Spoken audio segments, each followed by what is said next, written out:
జీవితం చేజారనీయకు సీరియల్ 5వ భాగం. రచన డి కామేశ్వరి గారు. ఏదో తింటున్నాను, తిరుగుతున్నాను, అంతకంటే ఏం చేస్తాను? శుష్కహాసం చేస్తూ అంది నిర్మల. బాగుంది, ఎన్నాళ్ళేలా ఇంట్లో ఊరికే కూర్చుంటావు? పోనీ ఏదన్నా ఉద్యోగం అన్నా చెయ్యి, కాలక్షేపం ఉంటుంది. పోనీ నీరు ఏడాది అయింది, పెళ్ళాం లేక అతనికి కాస్త లోటు తెలిసొచ్చి బుద్ధిచ్చి ఉంటుంది. మరోసారి వెళ్ళి ప్రయత్నం చేయకూడదా? ఎన్నాళ్ళు ఇలా ఒంటరిగా ఉంటావు అంది. ఆమె సానుభూతి భరించలేనట్టుగా నిర్మల మనస్సు నొచ్చుకుంది. అదే ఇదివరకైతే వాదించేది, ఎవరేమన్నా దులిపేసుకునేది. ఇప్పుడు ఎవరే చిన్న మాట అన్నా సరే మనసుకు బాధగా ఉంటుంది. చిన్నపోయిన ఆమె ముఖం చూసి, సారీ, హర్ట్ చేశానా? నువ్వు ఇలా ఒంటరిగా ఉన్నావని బాధగా అన్నానే. మేమందరం హాయిగా కాపురాలు చేసుకుంటుంటే నువ్విలాగా. ఆ తర్వాత అరగంట భర్త ఎంత మంచివాడో, ఎంత సరసహృదయుడో, అత్తవారు తనని ఎంత అపురూపంగా చూస్తారో తన అదృష్టం అంతా చెప్పుకొచ్చింది. ఆమె వెళ్ళాక అనిపించింది, రేణు తనకంటే అందగత్తె కాదు, రేణు వాళ్ళు తమ అంత డబ్బు కలవారు కాదు. అయినా ఆమె ఎంత అదృష్టవంతురాలు. తనేం పాపం చేసిందని ఇలా అయింది అనిపించింది నిర్మలకి. రేణు ఎంత సంతోషంగా ఉంది. అలాంటి సరసుడు భర్తగా దొరికితే ఎవరన్నా అలాగే ఉంటారు. రేణు వచ్చి వెళ్ళిన దగ్గర నుంచి ఏదో దిగులుగా అనిపించింది నిర్మలకి. 3 నెలల క్రితం లతకు పెళ్ళై వెళ్ళింది. అసలు పెళ్లిలోనే పెళ్లి కూతురు పెళ్లి కొడుకు ఇద్దరు ఎంత సరదాగా మాట్లాడుకుంటున్నారు. తనను ఎన్నాళ్ళ బట్టో ఎరిగినట్టు అప్పుడే జోకులు వేసేవాడు.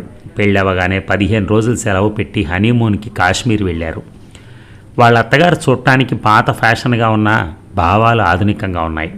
ఇంకా తోటలో దిగటాలు, మొహాలు కడిగించటాలు అవన్నీ ఎందుకండి వదిన గారు, పెళ్ళి సింపుల్గా కానివ్వండి అందట. ఇద్దరిని సరదాగా 1 నెల రోజులు తిరిగి రానియండి, గృహప్రవేశం అవి తర్వాత చూసుకుంటాం. పెళ్ళైన కోడలు ఇంటికి ఎప్పుడైనా వచ్చేదేగా. మీ అమ్మాయి మీ అల్లుడు మీకంటూ వాళ్ళకి పెట్టుకున్నా వద్దానం. అలా అని మేము అడగం, మీ ఇష్టం, వాళ్ళ ఇష్టం. కాపురానికి ఏం కావాలో వాళ్లే చూసుకుంటారు, మన వంతు పెళ్లి చేయటం వరకే అందట. లత ఎంత అదృష్టవంతురాలు. 3 ముళ్ళు వేయించుకుని అంతవరకు ప్లేన్ ఎక్కకపోయినా చెంగుమని మొగుడుతో తిరగడానికి వెళ్ళిపోయింది. కుసుమ చక్కగా బోస్టన్ యూనివర్సిటీలో ఎంఏ ఎకనామిక్స్లో డాక్టరేట్కి సీట్ వచ్చి స్కాలర్షిప్ మీద వెళ్ళింది. అది ఇంకా ఇండియా రాదట. అక్కడే ఎవరినో ఇండియన్ను చూసి చేసుకుంటుందట. నలుగురిలో చిన్నప్పటి నుంచి అదృష్టవంతురాలివి, అల్లారుముద్దుగా పెరిగావు. నీలా మాకు చీరలు అవి ఎలా వస్తాయి తల్లి? మీ డాడీలాగా మా డాడీకి అంత డబ్బు లేదు అని ఈర్షపడిన స్నేహితురాళ్ళు 3 చూసి తనిప్పుడు అసూయపడాల్సి వస్తోంది. పెట్టి పుట్టడం అంటే ఇదే కాబోలు. తన అదృష్టం ఇలా మారుతుందని ఎవరనుకున్నారు? ఒంటరిగా కూర్చుంటే ఇవే ఆలోచనలు వస్తున్నాయి నిర్మలకి. ఒంటరిగా కూర్చోక రోజంతా జత ఎవరుంటారు తనకి? రేణు వచ్చి వెళ్ళాక ఆమె చెప్పినట్టు ఉద్యోగం చేస్తే కాస్త బోరు తగ్గుతుంది అనిపించింది నిర్మలకి. నీకెందుకమ్మా ఉద్యోగం, నీకేం లోటైంది ఇప్పుడు అన్నారు శివశంకరం గారు. ఉద్యోగం అంటే మాటలా? నీవంత శ్రమపడలేవు తల్లి. లేదు డాడీ, ఉత్తినే కూర్చుంటే విసుగొస్తోంది, ఏదైనా ఉద్యోగం చేస్తే కాలక్షేపం అవుతుందని అని నసిగింది. చేయనేంటి, ఇటు చదువు అటు సంసారం లేకుండా ఉత్తినే అన్నాళ్ళు కూర్చుంటుంది. ఏ వయసులో ముచ్చట ఆ వయసులో సంసారం ముచ్చట ఎలాగూ తేలిపోయింది కనుక ఉద్యోగం అన్నా చేయనివ్వండి, తిని కూర్చుంటే పిచ్చెత్తుతుంది ఎవరికైనా అని శారదాంబ అంది. భార్య వంక చొరచొర చూశారాయన. నిర్మల తలదించుకుని వెళ్ళిపోయింది అక్కడి నుంచి. నీకు బుద్ధి జ్ఞానం ఎప్పుడొస్తుంది? దాని ముందు అలా అంటే అది బాధపడదో? కోపంగా అన్నారు భార్యతో. ఏం తప్పు మాట అన్నాను? అవును, ఉత్తిని తిని అన్నాళ్ళు కూర్చుంటుంది. మొగుడు సంసారం లేవు, దాని బతుకది బతకటానికి ఒక ఆధారం ఉండద్దా? శారదాంబ గట్టిగానే అంది. దానికేం లోటు? ఉద్యోగం చేసి బతకాల్సినంత కర్మ దానికేం పట్టదు నేనుండగా. మీరుండగా సరేనండి, ఎల్లకాలం మనం ఉండం కదా, ఈలోగా దానికో దారి చూపద్దాం మనం. అది కూర్చుని తినే వీలు కల్పించకుండా పోతాననుకున్నావా? నా తర్వాత కూడా అది ఎవ్వరి మీద ఆధారపడకుండా చేసిపోతాను అని గర్వంగా అన్నాడు. అయ్యా, ఇంకా మనకు 3 మగపిల్లలున్నారు, 2 చదువులు ఉన్నాయి, వాళ్ళ పెళ్ళి పేరెంటాలు ఉన్నాయి, అవి మరవకండి. ఎన్ని లక్షలు తిని కూర్చుంటే కరిగిపోతాయి. వాళ్ళు మగపిల్లలు, చదువు చెప్పిస్తున్నాం, ఎలాగో బతకగలరు. ఈ ఇల్లు కొంత డబ్బు దానికి రాయాలని నిశ్చయించుకున్నాను ఆల్రెడీ. శారదాంబ ఆశ్చర్యంగా చూసింది. బాగుంది, మగపిల్లలు మట్టి కొట్టుకుపోతారనుకున్నారా? ఎంత ఇంత ఇల్లు దాని పేరు రాసిపోతే జన్మలో మనల్ని క్షమించరు మగపిల్లలు. దేనికన్నా న్యాయం ఉండాలి. మీరు కూతురు అపురూపం అయితే అవ్వచ్చు మీకు, కానీ మగపిల్లలకు అన్యాయం చేసే హక్కు మీకు లేదు అని తీవ్రంగా అంది ఆవిడ. మీరు మీ లాయర్లు ఇంత వయసు అనుభవం ఇచ్చి ఇలా మాట్లాడుతున్నారేమిటి? ఈనాడు చెల్లెల మీద ఉన్న అభిమానం, సానుభూతి రేపు వాళ్ళకి పెళ్ళిళ్ళయ్యి వాళ్ళకి సంసారాలు వచ్చాక ఉంటాయా? ఉండకపోవడంలో అసహజమేముంది? ఎవరి స్వార్థం వారిది.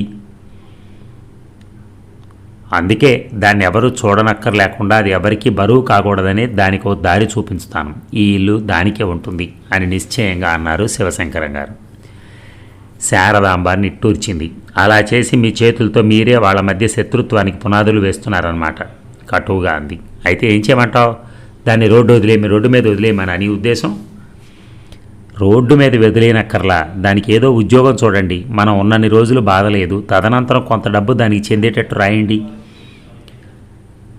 నిన్నెవరూ సలహా అడగల. నా ఆస్తి నా స్వార్జితం, నా ఇష్టం వచ్చినట్టు చేస్తాను కసురుకున్నారాయన. శారదాంబ మాటల్లో నిజం ఆనాడు గుర్తించలేదు. అది కుటుంబంలో ఎన్ని కలహాలకు దారితీస్తుందో ఆయన ఊహించదలచలేదు. నిర్మల ఆ ఊరిలో ఉమెన్స్ కాలేజీలో లెక్చరర్గా చేరి 6 నెలలైంది. ఉద్యోగంలో చేరాక కాలక్షేపం అవుతోంది నిర్మలకి. ఉదయం లేచిన దగ్గర నుంచి కాలేజీకి వెళ్ళటానికి ముస్తాబు, హడావిడి. వచ్చాక మర్నాటి క్లాసులకి ప్రిపేర్ అవ్వటం, కాలేజీ టైంలో 2-3 క్లాసులకు అటెండ్ అవ్వటం అలవాటు లేకుండా శారీరకంగా శ్రమ అనిపించినా మానసికంగా ఉల్లాసంగానే ఉంది నిర్మలకి. అనవసరమైన ఆలోచనలు, దిగులు ఆమె రోజ్నెస్ తగ్గాయి. వారం రోజులకే ఎలా నిలబడ్డావో చూడమ్మా. ఎందుకమ్మా తిని కూర్చుని ఉద్యోగం నీకు అన్నారు శివశంకరం గారు కూతురు తల నిమిరి.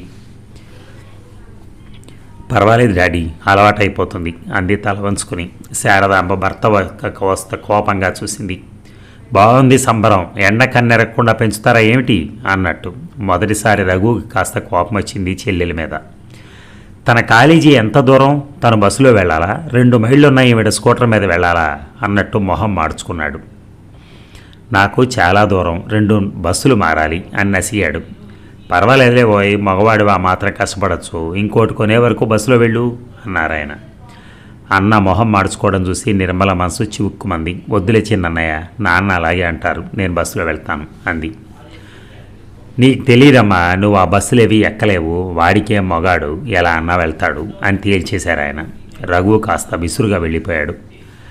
కూతురంటే అంత ప్రేమ ఉంటే ఇంకో కారు కొనిచ్చుకోమను, నా స్కూటర్ ఎందుకు ఇవ్వాలి అని తల్లి దగ్గర మొహం మార్చుకుని గొణిగాడు రఘు.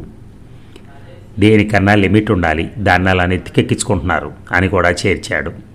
శారదాంబ ఎవరిని ఏవనాలో తెలియక నిట్టూర్చింది. భర్త మీద ఆవిడ కోపం వచ్చింది. మొదటి జీతం అంతా ఖర్చు పెట్టి ఇంట్లో అందరికీ బట్టలు తెచ్చింది నిర్మల. ఎందుకే ఇలా తగలేయటం?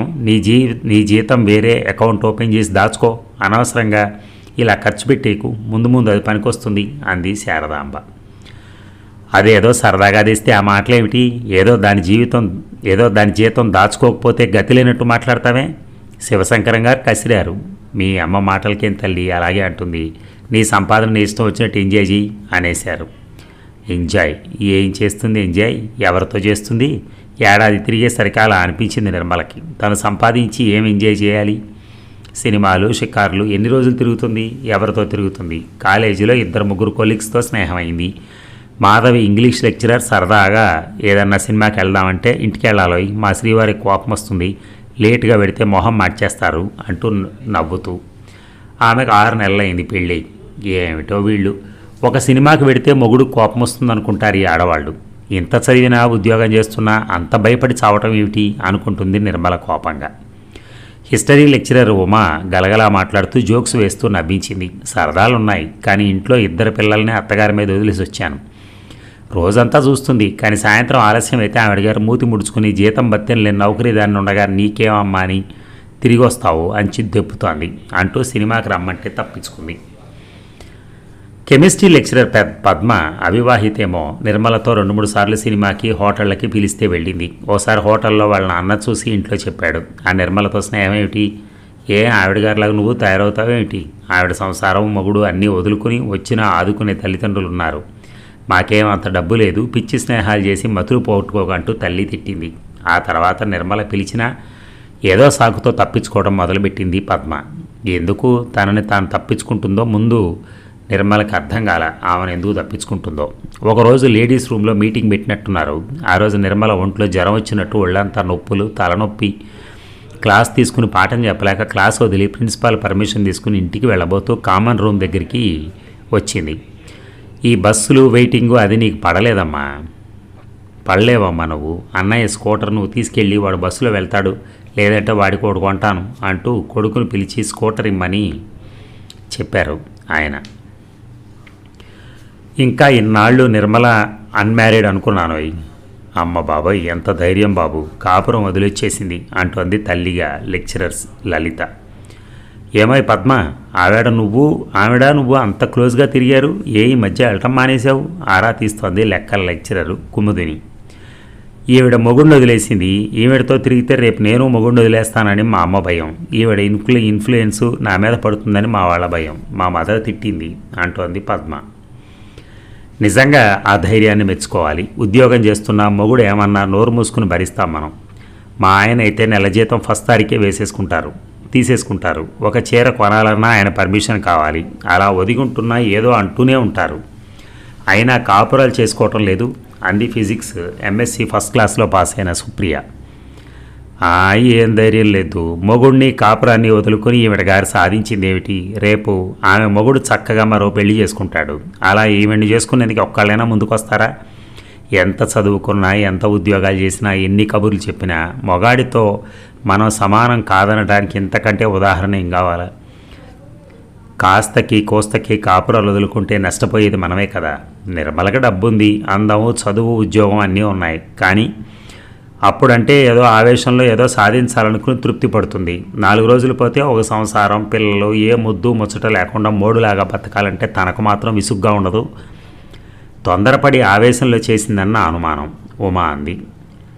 నిర్మల మంచిదోయి, సరదాగా ఉంటుంది. కానీ పాపం ఎందుకిలా జరిగిందో నన్ను అడిగితే మనం ఎన్నో అనుకుంటాం, కన్నెగా ఎన్నో ఊహిస్తాం. నిజ జీవితంలోకి వచ్చేసరికి ఆ ఊహలన్నీ తలకిందులైపోయి ఆ నిరాశకు తట్టుకోలేక కొందరు అనుకున్నవి జరగలేదని, అవతల మనిషిలో లోటుపాట్లని భూతద్దంలో మాదిరి చూపి గోరంతను కొండంతగా చూపించి బాధపడతారని, రెగ్యులర్ గొడవ అలాంటిదేనని నా అనుమానం. అతన్ని మార్చడానికి కాస్తైనా ప్రయత్నించలేదని నా అనుమానం. ఎంత చెడ్డ బాధ అయినా కాస్త ఓర్పు చూపితే మారేవాడేమో. తొందరపడి తెంచుకుందేమో అనిపించింది నాకు. మనం అనుకున్నవి అనుకున్నట్టు జరగవు, ఉన్నదాంతో అడ్జస్ట్ అవ్వక తప్పదు. ఎవరో అన్నట్టు మ్యారేజ్ అంటేనే క్షణక్షణం ఇంకొకరి కోసం అడ్జస్ట్ అవుతూ బతకడం. ఆ అడ్జస్ట్ మెంటాలిటీ ఉండకపోతే మ్యారేజెస్ ఫెయిల్ అవుతాయి అని మాధవి అంది. డబ్బు ఉందని వాళ్ళకి మహాగరం, మాకేం కూతురు బరువా, కాపురం లేకపోతే పీడాపోయింది, ఇలాంటి మొగుడుతో మా అమ్మాయి కాపురం చేయదు అని తీసుకొచ్చేశారట. పెద్దవాళ్ళు తల్లి తండ్రి నచ్చ చెప్పాల్సింది పోయి ఇలా వెనకేసుకొస్తే వయసు వేడిలో ఉన్న ఆ పిల్లకి అంతకంటే 4 ఆకులు అహంకారం ఉంటుందిగా. అదే కాస్త లేని తల్లిదండ్రులు అయితే అంత సులభంగా కాపురం పోతే పోయిందని కూతురు బాధ్యత మీదేసుకుంటారా? ఇంతకంటే నరక బాధల్ని పడుతూ కాపురాలు చేస్తున్న వాళ్ళు లేరు. కాస్త పాత భావాలతో ఛాందసంగా మాట్లాడే హిందీ లెక్చరర్ వరలక్ష్మి సాగదీసింది. ఏమిటో ఈ రోజుల్లో ఇలాంటివి ఎక్కువైపోతున్నాయి. ఇదంతా స్త్రీ పురోగమనం అనుకోవాలేమో. ఇది వరకైతే పెళ్ళైతే చావైనా బతికైనా అక్కడే అనుకునేవారు. భర్త ఏం చేసినా మన కర్మ అనుకుని సహించి పడుండేవారు. ఇప్పుడు కాస్త చదువుకుని లోకజ్ఞానం అలవర్చుకున్నాక పురుషుడి కన్నా తను ఏ విషయంలోనూ తక్కువ కాదని గ్రహించిన స్త్రీ పూర్వ మాదిరి పురుషుడి జులుం సహించి పడి ఉండలేకపోతోంది. అటు పాతకాలం స్త్రీలాగా అణిగి ఉండలేక, ఇటు విదేశీ స్త్రీ మాదిరి పూర్తి స్వేచ్ఛా స్వాతంత్రాలు లేక మధ్యస్థంగా ఊగిసలాడుతుంది ఈ తరం స్త్రీ. విదేశాల్లో మాదిరి విడాకులు తీసుకుంటే, విదేశాల్లో మాదిరి హృదయ వైశాల్యంతో రెండో పెళ్లి చేసుకునే పురుషులు మన దేశంలో ఎందరున్నారు? ఇటు ఉన్న భర్తని వదులుకొని అటు ఇంకో పెళ్లికి అవకాశం లేని జీవితం వృధా అయిందన్న బాధతో దిగులుతో బతుకుతుంది ఈ తరం స్త్రీ. ఎంత చదువుకున్నా, పురుషుడితో సమానంగా సంపాదిస్తున్నా భర్తకు తల ఒగ్గే బతుకుతున్నారు 100కి 90 మంది. అర్థం చేసుకునే భర్త, అనురాగం పంచే భర్త 100కి 5 మందికో దొరుకుతారు. మిగతా 5 మంది నిర్మల లాంటి చొరవ తెగువ ఉన్న స్త్రీలు భర్త జులుం సహించలేక ధైర్యంగా ఎదిరిస్తున్నారు. ఎన్నాళ్ళు గడిచిన ఆ స్త్రీ పురోగమనం అంతా వేషభాషల్లోనే మినహా వ్యక్తి స్వాతంత్రంలో కనపడటం లేదు. అనైతికంగా, ఆవేశంగా అంది పొలిటికల్ సైన్స్ లెక్చరర్ వనజ. ఈ ఆవేశాలు మాటల్లో వినటానికి బాగుంటాయి, నిజ జీవితంలోకి వచ్చేసరికి ఎందుకు పనికిరావు. ఆవేశపడి నిర్మల కాపురం వదులుకుంది. తర్వాత ఇప్పుడు ఆవిడ సాధించింది ఏముంది? ఏది? ఇంకా మొన్న గనక జీవితంలో ఏ నష్టపోయిందో గుర్తించట్లేదు. మరో 4 ఏళ్లు పోతే మోడులా మిగిలిన జీవితం చూసుకుని ఆడవాలి. డబ్బుంటే బతుకు తెరువుకు పనికొస్తుంది, కానీ డబ్బిచ్చి మానసిక శాంతి ఆనందం కొనుక్కోగలదా? సవాల్ విసిరింది వరలక్ష్మి. అసలు చాలా రోజుల నిర్మల అన్మ్యారీడ్ అనుకున్నా సుమా, మంగళసూత్రం కూడా తీసి పారేసిందేమో, పెళ్లి కాలేదనే అనుకున్నా అంది పద్మ. చాలా ఘనకార్యం చేసిన దానిలాగా మేమిద్దరం విడిపోయామని తనే గొప్పగా చెప్పుకుంది. ఎవరన్నా ఇలాంటివి బయటపడకుండా దాచాలని చూస్తారు, ఆవిడే మరీ గొప్పగా చెప్పుకుంటోంది. ఏమైనా నా మటుకు నేను నిర్మల ధైర్యాన్ని మెచ్చుకుంటున్నాను. నేను ఆ పరిస్థితిలో ఉంటే చచ్చినట్టు సహించేదాన్నే, మొగాణ్ణి విడిపోయి వచ్చేసే ధైర్యం ఉండేది కాదు అని సుప్రియ అంది. ఈ ధైర్యం అమ్మా నాన్నను చూసుకుని వాళ్ళు దాటిపోయాక అప్పుడు అర్థమవుతుంది ఆవిడికి. ఆయన పెద్దవాళ్ళు అయి ఉండి కూతురికి నచ్చజెప్పాల్సింది పోయి వాళ్ళు ఈవిడ గారితో ఎగిరిపట్టడం ఏమిటో వరలక్ష్మి హేళనగా అంది. నిర్మల ఇంకా వింటూ నిలబడలేకపోయింది. ఆమె ముఖం ఎర్రబడింది. చచ, తన గురించి అందరూ ఎంతలా మాట్లాడుతున్నారు. పైకి నవ్వుతూ మాట్లాడే వాళ్ళంతా లోపల ఇంత కుళ్ళు దాచుకున్నారు. మళ్ళీ అంతా చదువుకున్నారు, ఉద్యోగాలు చేస్తున్నారు. తోటి స్త్రీది ఇంతటి చులకన చేస్తారా? స్త్రీకి స్త్రీయే శత్రువు. మగవాళ్ళు మారాలి అని ఏడ్చే ముందు ఇలాంటి ఆడవాళ్ళు కూడా మారాలి. ఒక ఆడది భర్త దగ్గర బాధలు అవమానాలు సహిస్తూ పడుంటే సానుభూతి చూపుతారు, కానీ ధైర్యంగా తన బతుకు తాను బతికితే ఎవరూ చూడలేరు, అసలు హర్షించలేరు. తోటి స్త్రీని స్త్రీలే అర్థం చేసుకోలేకపోతే ఈ స్త్రీ జాతికి పురోగమనం ఎప్పుడు? ఆవేశంగా విసురుగా రూమ్లోకి అడుగుపెట్టింది. నిర్మలను చూడగానే అందరి కళ్ళు టక్కున మూతపడ్డాయి. మొహాలు చూసుకున్నారు. నిర్మల మాడిపోయిన ముఖం చూసి తను మాటలు విందని గ్రహించారు. మాధవి తడబడి, అదే క్లాసు లేదా మీకిప్పుడు అంటూ పలకరించింది. అలా ఉన్నారు? మొహం ఏమిటి అలా పడిపోయింది? సుప్రియ ఏదో అనబోతుంటే నిర్మల అందరి వంక ఒకసారి చూసి, ఒంట్లో బాగాలేదు, ఇంటికి వెళ్ళిపోవాలని వచ్చాను.